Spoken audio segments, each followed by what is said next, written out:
Hi, today's video is pretty self-explanatory. I'm just going to be responding to comments on my video where I'm debating with atheists about morality, which if you ever watched the video, try to debate with atheists because we really don't get into it, and we basically get stuck on the idea of what exists in the objective world without subjectivity, which to me is just as silly a question is what does subjective experience entail without an objective world? I think the two things are tied together. I don't think, at least not saying they don't exist, but at least as far as my understanding of either one of them, I can't have one without the other. And the fact that the conversation boils down to, wait, we can't talk about morality until you can explain to me what exactly exists objectively without subjective experience, which is like the most hilarious nonsense claim to me. I don't know. I rewatched that and I'm surprised I didn't laugh out loud once he said that because it's just so preposterous. Because it's literally a question that no one can say. It's like we can't start this conversation until you tell me what happens after you die. What? All right. So I'm tired of people who think morality is subjective. People who think morality is subjective, atheist or theist. Our actions have impacts on the well-being of ourselves and billions of people coming later. You should behave well. And if you say, who cares about well-being of ourselves and the next generations, and why should we care about well-being in the first place, then I should have to say nothing. You should, because it minimizes unnecessary suffering. I personally subscribe to Sam Harris's book, The Moral Landscape. Okay, I highly sympathize with this person's take, and I actually know this person. We talk on Twitter sometimes. We're friends, and that's probably why our little interaction is probably one of the most constructive. Look, like, to call morality objective is just a confusion of terms for me, because I think that whatever goal you have, you could find an infinite number of objective facts to bolster that perspective. An example of this is, well, of course you can use the scientific method in order to navigate over the ice on a frozen lake. You know what I mean? Trying to decide, okay, this place looks a little cracky, this place when I knock, it doesn't sound as hard, and that can tell me how to maneuver over the lake. But that doesn't tell you what side of the lake you want to be ending up on. And depending on what side you want to end up on in the end, that'll completely change the risks you're willing to take, what parts you need to knock and which parts are like irrelevant because it's like, well, that's outside of my business, and the actual genuine goal. And actually, I respond to him, and one of the things that we kind of agree on is that at base of morality, there's kind of a question, and it's, is existence good, or should have existence never been? And if you come to the conclusion that existence should have never been, that existence is evil, well, then your entire moral system, your entire understanding will be like, well, because I get sick and die, it's all pointless. Because everything that I remember and all the good that I do will be lost, then it's pointless, then it's meaningless. The evils, the suffering, the fact that everything is taken away is final, versus the goods that you receive are transitory. And that, has a final period on it with the heat death of the universe. If that's true, I don't even know. And that's actually kind of inarguable. And I've thought that for a long time. I thought that when I was an atheist. And actually, I was like, how are you guys not realizing that this is actually a problem, that existence is kind of like torture? Like, you guys are just like, kind of have free floaty ideas that like, oh, well, the fact that I know that my time here is limited means that every moment matters more. Well, why doesn't it just matter more in pain? And to write this off as a problem that's, well, as a non-issue problem of just like whatever, those are just like a crazy corner of psychopaths, doesn't tackle the argument at all. When I was in school, I was actually very afraid of shooters. And that's because I completely understood them. Because if you live in a universe where there's no difference between good and evil, that these are just constructs that we've kind of made up, then the desire to live in infamy is just as driving as the desire to be genuinely famous and like a good person, famous for doing good works and things like that. And so I always took that seriously. And that's like a very logical, coherent thing. It wasn't until I realized that, oh, like it is genuinely a faith-based claim, and that's okay that morality is based on, well, then that makes sense. But once you actually make that claim that say that existence is good and that existence should continue, then certain actions contradict that statement and certain actions don't. Okay, and certain actions are in line with it and lead to more continuation of the same thing. Okay, so that's why I put the claim that that one of the things that God is saying when he says that I am, it is saying I am that, which is like a gesture. My actions are consistent with my existence itself. I think that's part of the meaning of the phrase. I think that's actually well accepted. I don't think that's my thought at all. But that being said, one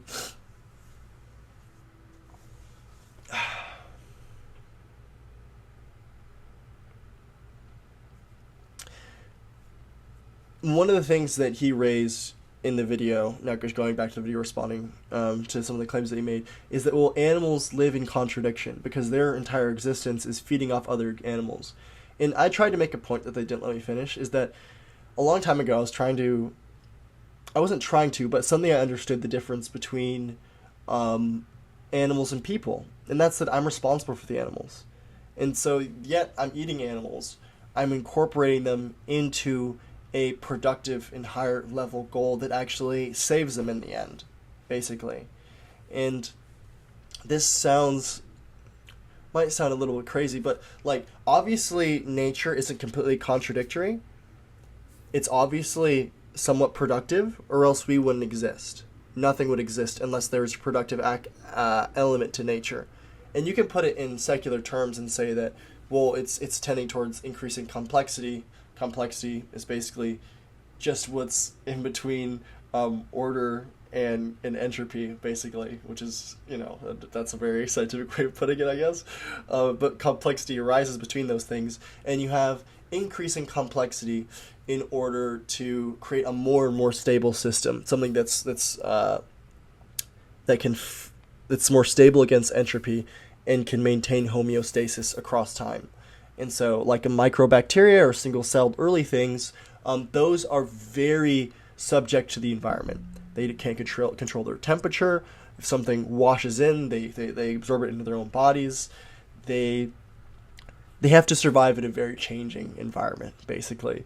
And, well, we're at a place where I have a stable... not only am I stable myself, but I also create things that create stability, basically. The argument isn't totally worked out, but I think you guys can see, at least all the specific examples, but I think you can already see that on a very basic level is true. I mean, people have always known this, I think, or scientists have known this for a long time, that what we are entropy fighting machines, and we learn how to be more stable across time. Even to the point now where people are talking about interplanetary travel, and the idea behind that is that, well, if something happens to Earth, our environment, that'll ruin us, and we'll be more stable if we're, spread out across the cosmos. Whether or not that's true, And about the heat death thing, whether it's not just all for naught in the end because there is no productivity. I would say that it makes the most sense to assume that the sort of patterns that we see on our level extend out to the infinite. And so in just the way that I die and am reborn through my kids and what I have is not lost, or the way that a country dies, or even on a smaller level when I go to sleep at night, that the universe does work in these cycles, and that's even an opinion of folks like Penrose. Now, what is that saying in an even broader sense? You know what I mean? Is our universe a cell in a much larger thing? I don't know, but I could say that that's at least sort of the pattern that we see at our level, and so I don't know what that could mean, but. Anyways, you look like the headless horseman from Sleepy Hollow. I'm going to look up who that is. I don't even know who that is. Headless Horseman, Sleepy Hollow.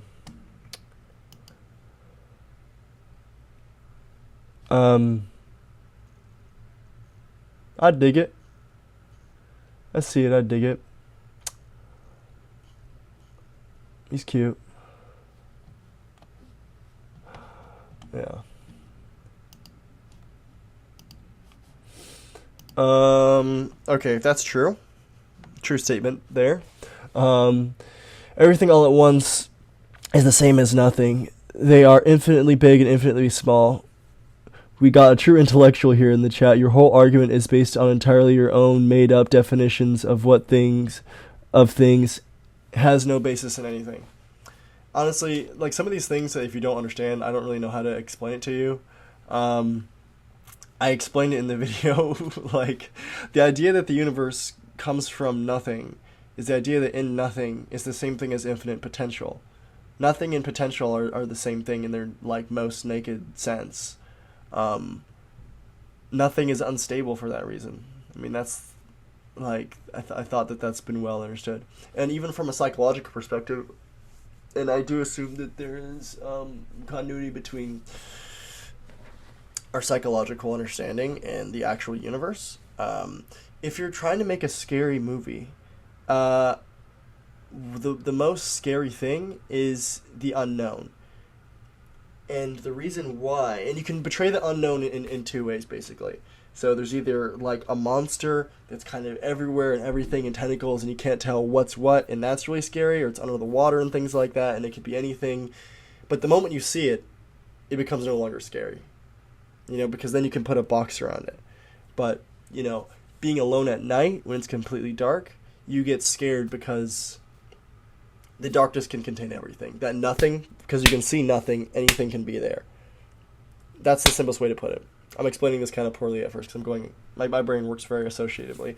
But, okay, so when you're in darkness, the reason why you get scared is because you see nothing, and nothing can be anything. It could be a monster, it could be a friend, it could be a nice person, but it could be a crocodile. Like in a film, the scariest monsters are ones you can't identify. I like The Thing as an example because it comes apart and it's like, even when you see it, you can't really put a box around it and define it. It doesn't really have a single identity. It's everything and nothing at the same time. And that gives us anxiety. That's one of the reasons why people are scared of death, is that side of it. They don't see the fact of, you could say of new, because new also comes from death, but obviously destruction is also in death too. So anyways, I don't know, these aren't my ideas. You could see this represented, as far as I understand, in physics and mathematics when you're talking about the origin of the universe, and the theories of how they're talking about how the universe came from nothing, because potential is unstable and potential is basically pure potential and everything. Pure nothingness, pure potential, and everything are all basically the same thing. And you can also see the same idea in fiction, in the way the way we understand nothingness and everythingness, which we use the same. It evokes the same emotions, and we use the same symbols for the two things. So, if you want to disagree with that, that's even the same idea in the yin yang symbol. There you have one giving birth to the other in a way. So whatever. I respect you, John. You're young and you've chosen the right path and jump in a deep end with these degenerates. I did. I never read that comment before. Okay, that's hilarious. Thank you. I wish I responded to you. I just saw this. Thanks, man.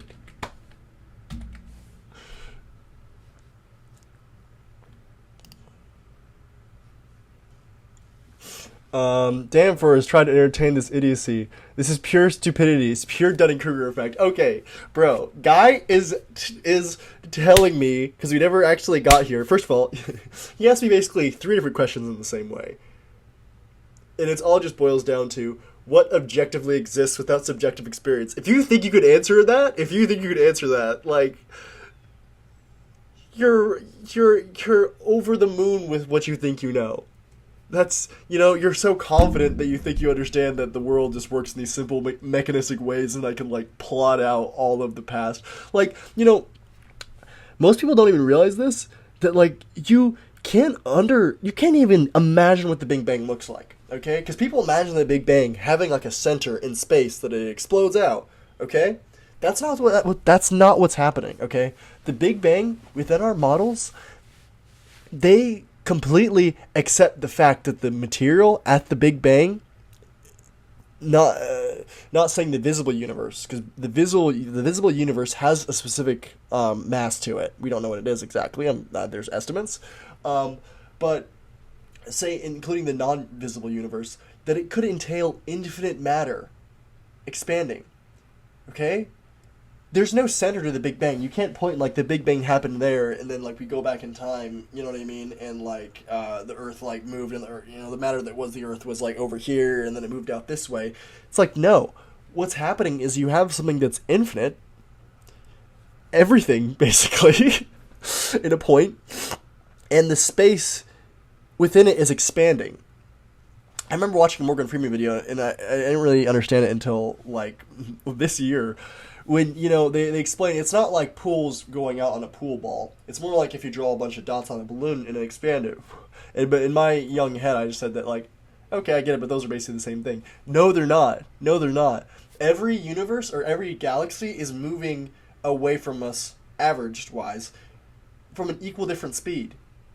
Obviously, there's gravitational pulls that are bringing things together at the same time, and that, like, makes it non-equal. There's obviously some galaxies that are heading towards us and whatnot, but they're all moving away from each other at equal distance. Can you imagine that? The fact that space is expanding? No.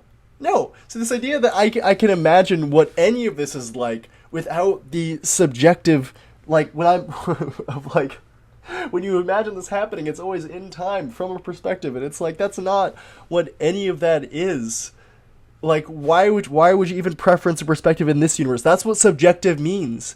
It means, like, a preference standpoint of which to see things from. So to ask me what exists without the subjective view, like, when we're, generally speaking, I might just say that, like, I might agree with you, but we're talking about something, like, very, very, very, deep, metaphysical, complicated. And so if we're going to be doing in this space about existence, about contradicting existence as we know it, I think that conversation, the point I'm making, was completely viable.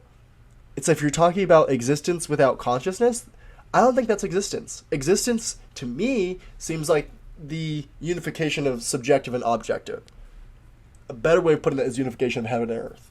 That none of those things actually exist in and of themselves until that they are brought together. And this has been, an attack of the other side of this. It's been known for, there's a guy named Wilbur. I learned about this year. I'm forgetting his name. Not Wilbur. Waldo. I'll find his exact name. And his whole idea was that, from the other direction, that the mind can't know anything about itself except through looking at nature, except through looking at earth and the matter. And it uses those physical metaphors in order to understand itself, which makes sense because all of our ideas, all of our words are metaphors for the body. You know what I mean? So you can't perceive matter without a perspective, obviously, without values and goals and the heavenly aspect. And matter, and that's akin to, like, matter can matter not existing, and those goals in that consciousness and that subjective element is unstructured and everything as well without the earth level to give it that. So these two things are bound together, and so to ask what one is without the other is just insane to me. I hope that's coming across, but I feel like I'm very aware of how ignorant I am, and I feel like I'm talking to people. Like, Forrest literally claimed in one episode that he could, in theory, that in a way that, what did he say? He basically said that if I had the proper technology, I could build a better human body from the ground up, which is the most like arrogant, insane things. No one knows how to build a single cell, like to get that process going, And so like, even if you're like trying to copy exactly what a DNA structure is doing, like that. First of all, like DNA is everything. It's not, but. Okay, this person says consciousness is a byproduct of electromagnetic phenomenon. Speaking of Dunning-Kruger effect, maybe, you know what I mean? Like, I don't know how you would know that. It doesn't seem like it. Okay. Well, let's read what this person says. I've watched a video about how Venus flytraps open their midriff of their leaves because of some attached electrical cord. I've also read a bit of TMS, a non-surgical way of psychological therapy using concentrated magnetic waves. Look, anything that you do to affect matter is going to have a psychological effect. So none of that proves or suggests that matter is that your mind is tied to electromagnetism. Like, wouldn't that imply that? I don't know. Whatever. I don't really know what to do with that. It just doesn't seem like there's evidence. Honestly, if you ask me, I don't think consciousness is located anywhere. I think to say that consciousness is in my head doesn't make any sense. I think that consciousness is basically one thing that's differentiated within systems. So the consciousness that's in me is just the same that's in you. It's like almost saying that the gravity inside of Earth is different from the sun. It's like, no, it's the same like field that's being displaced by different things. I think that's the way you should properly understand it. You think of our brains like a filter for consciousness. That's in consciousness is already there. I know these are all just metaphors, and in the end of the day, they're probably all like drastically wrong. But at least I think that's a better way of thinking about it than think that your brain is like pew pew pew pew things. I think that's kind of nonsense in a way.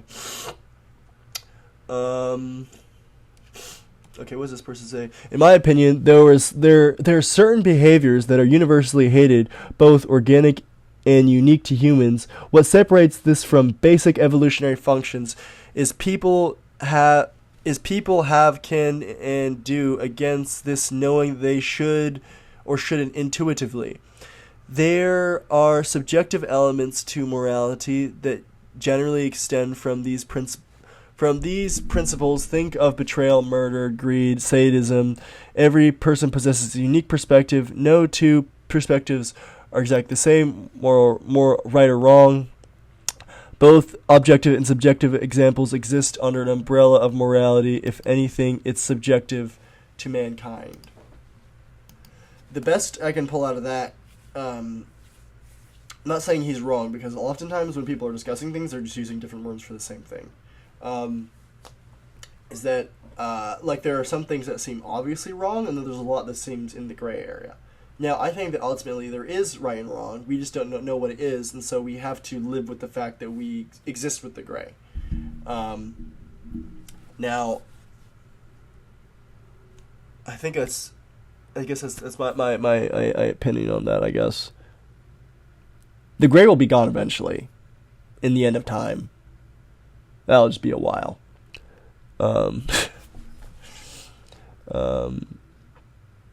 Yeah, no two people perceive the right two things as moral.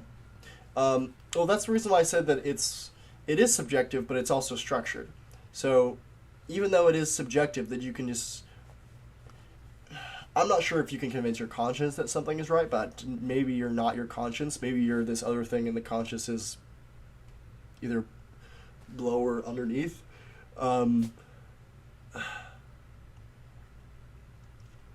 You could say that you believe something is right, that you know to be wrong on a deeper level, maybe. Maybe that's the way of putting it. But let's just say that middle part or whatever that is going against the grain.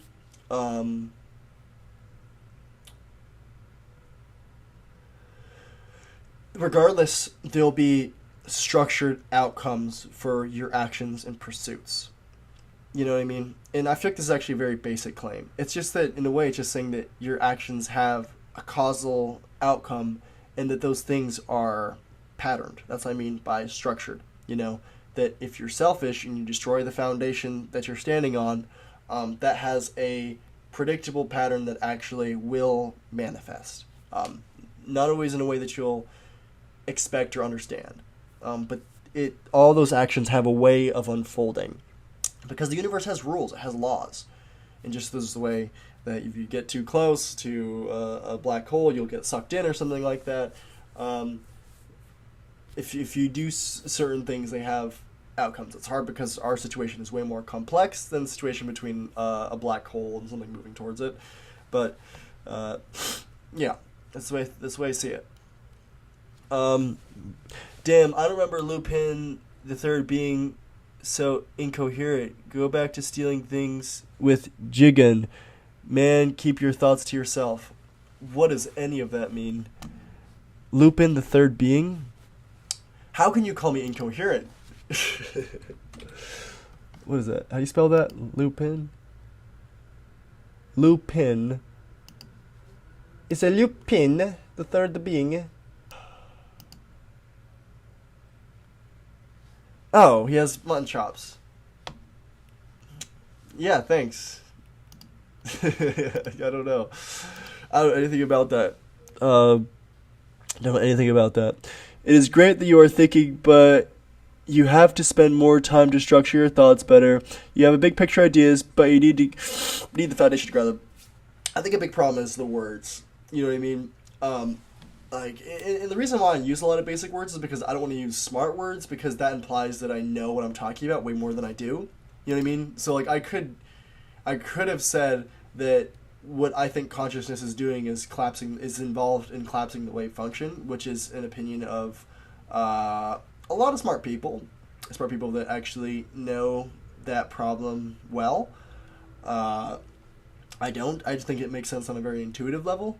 Basically, just the fact that consciousness seems to be, like, I determine from a set of probabilities what's going to happen in the universe, in at least from my experience, and I'm assuming, kind of just using Occam's razor and just saying that, well, it seems like consciousness is what actually gives reality to it. And actually, I think maybe to some degree when you're talking about those ideas I was talking about earlier, but the unification of heaven and earth, I think the outcome of those two things just might be necessarily consciousness, and maybe consciousness is just existence. The consciousness, existence, those things coming together are all just the same problem.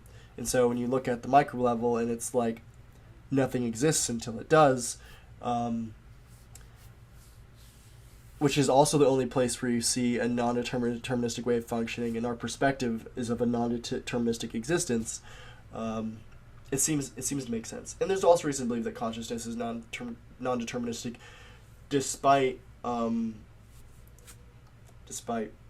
regardless of the subjective experience of it that I just made, that it's, or I should say, that's non-computational, according to Roger Penrose, which I don't really, I don't completely understand his argument. I don't get Gödel's theorem that well, but it basically just goes that you can prove a proof inside the proof. That understanding means that you're outside of the proof, and so that means that understanding is non-computational, therefore that consciousness is non-computational. I can recite that. I might have a grasp on what it means vaguely, but like ultimately I'm sure there are lots of implications for that I understand, and lots of nuances to it. Otherwise I wouldn't have just equated it to determinism, which it's probably not the same thing. Anyways, is this a troll or are you just high? That's just me. This person did the same thing twice. Oh no, just whatever, my computer's glitching. Brutal, I don't know why you do that to yourself and then put it on the internet. Yeah, I honestly think that if you like watch this whole thing and actually were paying attention, yeah, I don't know. The two people I was debating with, and I guess it really depends on your level of ignorance. Like if you're kind of ignorant to the sort of things that we're talking about, it might seem like I'm just like being evasive or being difficult. But like no, like I'm sorry, but you guys don't know what you're talking about, and I think it's like a local tragedy that so many people listen to these guys every day who are just like, or accuse everyone else of having Dunning-Kruger, and are like the biggest example of that. That one guy, the guy with the hair, what's his name? Aaron, Iraq. I don't know what his name is. He's named after some sort of ancient pagan sun god or something.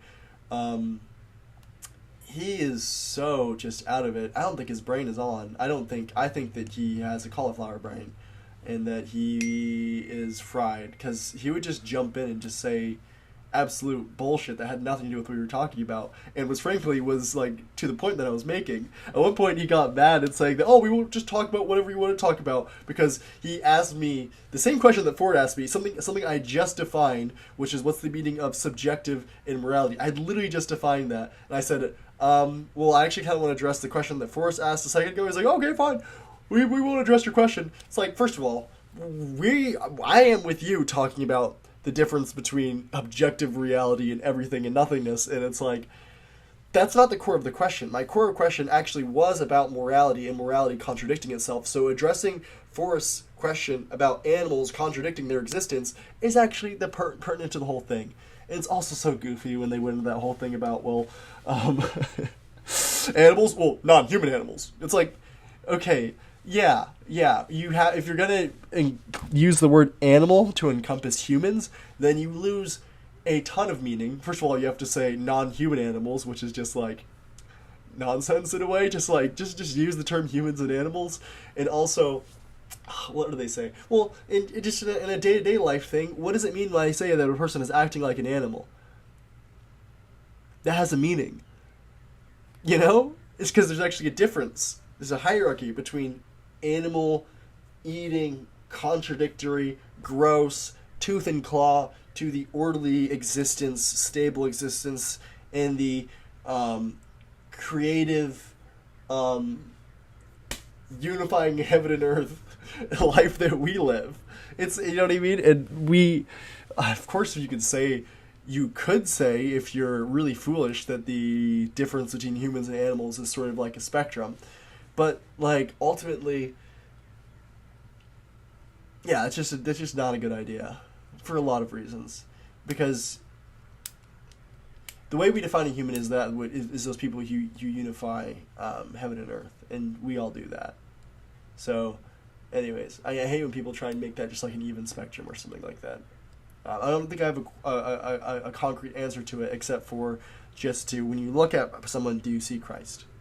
You know? That's the way you can do it. And, you know, someone who's not doing like that is possessed by something, maybe an animal god. I don't fucking know. But, yeah. Alright, here. Everything is subjective, which is a self-defeating phrase. There is an objective. Just because we don't know does not mean it doesn't exist. I have, everything is subjective with a self-defeating phrase. I didn't say everything is subjective, and if I did, I mean to say I can only experience the objective through subjective, which is obvious. I don't agree with, I'm completely fine with the rest of what you're saying here. Although, you know, you people are just like, arrogant. It's honestly annoying. Like, you don't know what you're talking about. Like, cool, obviously the objective world exists. Who do you think I am? Alright, that's pretty much it. I think there's more here, but they're not showing up. Filter by newest, whatever. I think that's everything that's, like, important. Anyways, alright, well, that was fun. I'll, like, keep doing this, until, I don't know until, I'm almost not sure why I'm doing it, you know? Because I'm worried, like, am I doing this for views? If I'm doing it for views, then, like, I almost feel like I could be like Prometheus in a way, where I'm giving my enemies, like, better arguments for no reason, for my own aggrandizement or something. And so I actually am nervous about going in and talking more particularly about the Bible and its understanding. I kind of want to keep that maybe more so to my channel, but at the same time, I'm worried that they won't see what I'm talking about, because I've called on the show a few times, and, you know, I'll talk about things like this that are very scientifically kind of based in about, or like naked philosophy in a way. and then I'll mention that I'm a Christian after talking about, like collective intelligences and things like that and biology, and then they're like, how, like, you're being disingenuous because those two things don't connect at all. And so I want to be able to explain how those two things connect because I think that's interesting. But I'm worried about why I'd be doing that. And I'm worried about what happens if you give atheists the power to interpret the Bible. Will that be good for them? Will that be good for everyone? Or will they use it to bad ends? In the Bible, they say that the same mount that Christ was transfigured on is the same mountain that vampires descend on first. And what that's basically saying is that, well, there's a developmental stage to it. That first people get this knowledge and they're ignorant about how to use it, and so they use it for power. But as that stage develops, it becomes the place for the actual good man. And so I think I'm a little bit in between that, if I'm going to be honest with myself. Because, that first example of the vampire, I saw that, I'm like, yeah, it looks like me. But also, like, if I'm making these videos for views, then what am I doing? So, obviously that's not the goal with every one of these. Is if you know me personally, which I'm guessing none of you do, I could take things very dramatically. I take my life. Sometimes my life gets very serious, I'll say, and in those moments, everything I'm doing is kind of like from a life or death perspective. So, but then sometimes I get a little soft, and I'm like, well, why am I doing this? Oh, whatever. Like, this is fun. I want to get a girlfriend, so I want to post videos that are like cool or something, But yeah. Anyways, thank you guys for watching, if anyone did, and thank you for commenting, even though I find that a lot of you guys insufferably annoying. It's fun to debate with people.